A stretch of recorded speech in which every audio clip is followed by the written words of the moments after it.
6:39 right now. Well, the Santa Ana winds are here, and we are already seeing strong wind gusts. We warned you about this yesterday, really all week long, to try to get you ready.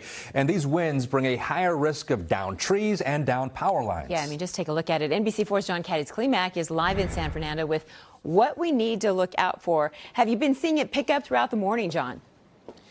You know, it's been pretty steady throughout the morning, but we do get those gusts that come through, and you can feel them. They're pretty strong. In fact, sometimes it's hard to get back in the car because it pushes that door. But looking down the street here in San Fernando, down San Fernando Road, you can kind of see the wind blowing the palm trees here. We've seen some palm fronds hanging out on the streets, so there are some things to keep an eye out as you're driving around, too. I want to take you to North Hills this morning and show you this.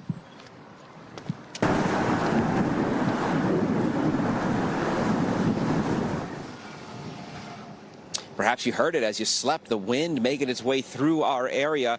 We've talked about how dangerous it can be. That includes the idea that we could have some power outages. I know the power at my house actually knocked out just for a little while early this morning, around 1 o'clock in the morning here in the San Fernando Valley. And then the issue, of course, of as you're driving around, things that you could run into with your cars. And then the idea of trees that could come down too.